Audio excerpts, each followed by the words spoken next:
CKDJ 1079, it's the home of Ottawa's new music. I'm sitting here with the Selfie queen, Jessie Mack, a professional wrestler who's part of Ottawa's own wrestling promotion, Acclaim Pro Wrestling. In a normal world, she'd be wrestling matches in front of fans, putting her body on the line inside the squared circle at the Dom Polsky Hall, just over at 379 Waverly Street. But, lucky for me, she's here today to talk to you how they got to that point and what professional wrestling means to them. So, without further ado, Jessie Mack, thank you so much for doing this. On behalf of the CKDJ universe at home and all the fans who are listening, welcome to the show. Oh, thank you for having me. So I think the best place to start the interview right now is to ask about who you are and what it is that you do. Well, my name is Jessie Mack. I'm from Kingston, Ontario, but I now live in Oshawa, Ontario. I've kind of been running with the idea of making fun of millennials and just how self-absorbed they are. So I take selfies in matches when I shouldn't. I'm super bratty, super annoying most of the time. But yeah, that's pretty much what I do. I come out, I make a big giant scene, I'm dramatic, all that fun stuff. Everything that people hate about millennials, I kind of bring that to wrestling. And how have you been holding up now that we're pretty much a year into the pandemic? How did it start for you? Has it been hard? How do you cope with it? Well, with the I've had a whole different experience with the pandemic. So I actually was making calls, canceling all my bookings because I found out I was pregnant. Okay, so the baby thing kind of came in before the pandemic, so you were already ready to kind of take a break anyway, right? Before the pandemic shut down everything. So I was already going into this like, I need to take time off because I'm having a baby. I was like, okay, I was messaging everybody. I was messaging like Acclaim. I was like, okay, I'm pulling the plug on the wrestling for a bit, kind of trying to leave it up in the air. And then the world shut down everything. So I was like, well, I guess I didn't have to do that. Kind of weird timing on the world's part, I guess. Yeah. Yeah, a little bit. What is it that you miss most about being in the ring? Being active. So right now I'm not very active because my baby doesn't do much. So I'm kind of just more cleaning and staying inside. So I really just miss like just the movement and being the kind of in shape that I was, and even like human interaction really, because like with the pandemic, like there's not a lot of that. So I miss that a lot. So I've seen some of your, some tape of your work in the past. There's some pretty incredible stuff on there. Scraping a baseball bat wrapped in barbed wire across someone's head. Badass. And your Stone Cold Stunner is picture perfect. To get to that point has to require lots of practice, I imagine.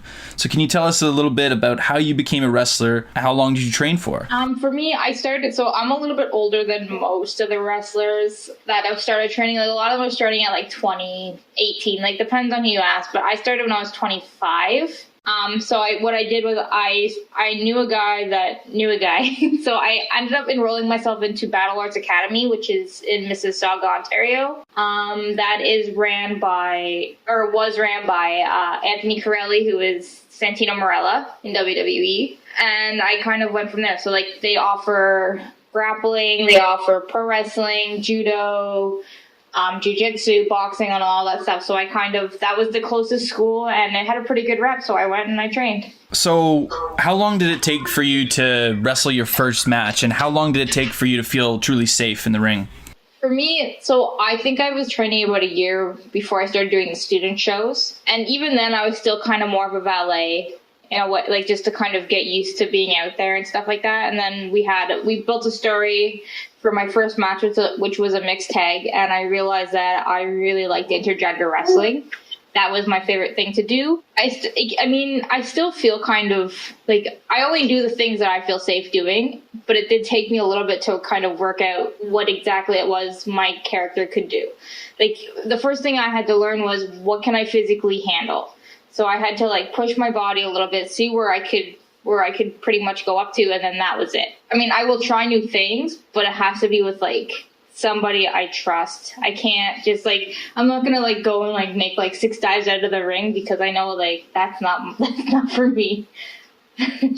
That's an important part is knowing who you're working with too. How much prep time do you have before a match when you're working with somebody? Depends. It honestly depends on the travel time. When I go to Acclaim, it's pretty depending on the weather. Like I think like with the winter and stuff like that, it would always take us forever to get there, and it would all depends. Sometimes you're putting your stuff together like through text message, or you're like talking about it like because you don't have like that much time. So it really depends.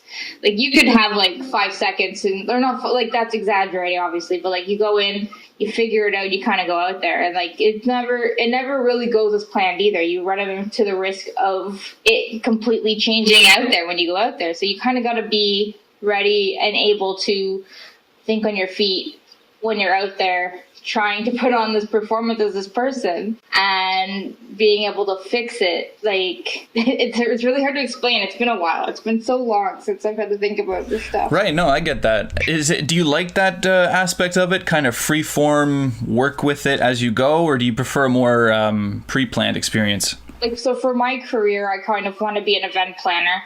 So that what comes with that is like you have to think well on your feet. Like you go in with an executed plan, but things are going to mess up. So I like going in with like an idea, and then if it gets like messed up, then I'm okay with that, and I will think of something and fix it when I'm out there. Like I'm comfortable with that idea. Like I don't like the super like it has to be like this, because in reality, whenever you plan something, it doesn't always go as planned.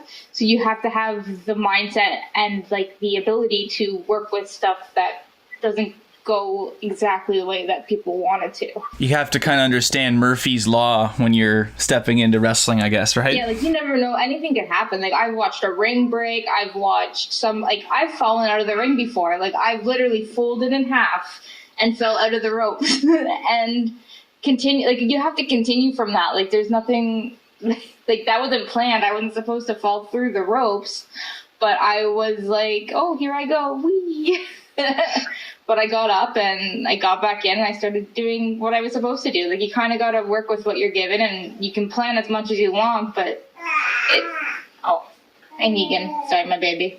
At what point in your life did wrestling become a passion of yours? Is it still a passion? It is. I love it. Like I want to go back. Like I'm waiting for the world to open to go back, but I'm also kind of happy because I will have all the time in the world right now to get myself better and trained, and I don't want to just jump right in like I feel like a lot of people might do, because your bodies have been off for how long now, and you're going to go in and you're going to hurt yourself. So right now that I've had the baby and I've recovered, I'm going to start going to the gym as much as I can before they decide to lock down the world again. I don't know.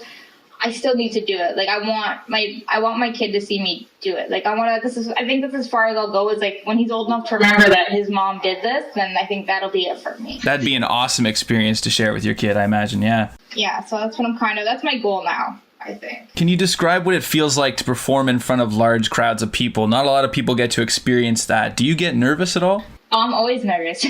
Like I feel like if you're not nervous, then you don't love it. Like you don't love it. Like you have to be nervous doing something that you love, I think. Like there's always going to be, like I've done like the Leon Center or whatever it's called in Kingston. There was like 1,200 people. Of course I was so nervous. Like there's just like, even the smallest crowds, like I could wrestle in front of 20 people and I'd still be nervous, like all the time. It's like nerves and then an adrenaline rush, and I miss that, actually. I miss that a lot. Most people who don't follow wrestling have a sort of, I think, preemptive judgment about what pro wrestling is about. I think what it is that some can't see past the fact that it's considered fake, and I'm putting air quotations around that. But what many don't realize is how real the event actually is, whether it's putting your body on the line, problems with the business, or even traveling and being away from family. In your opinion, what's the most real thing about wrestling you'd want people to know? The injuries, for sure. Like you go in, and I've been hurt like a few times now. Like I've pulled my back. I've had like 3 concussions. I've had my nose ring ripped out, which was a lesson that I take out all my piercings now. I sprained my foot doing a top rope Rana.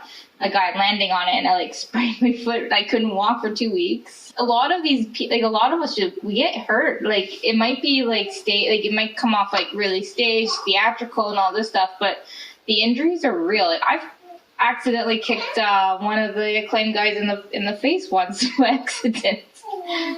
And it's so dangerous. Like I've winded myself many a times. Like especially when they're trying to teach you how to bump, and like like with my school where I was learning, like we didn't even learn how to bump in the ring. I was bumping on mats on the floor. So Well, that's all I got. Thanks again for taking the time to talk about this with me. It's so valuable sharing your perspective with our audience who may not know what wrestling is really about. Can we expect to see you make your in-ring return at Acclaim Pro Wrestling? yes, for sure. Once I drop the baby weight, I will 100. And the world, like if the world opens up, then yes. All right, I can't wait for it. Hope to see you get a title shot or something in the future. Once again, thank you to Jessie Mack for doing this interview. Now stay tuned because there's more great interviews on the way on Ottawa's new music, CKDJ 1079.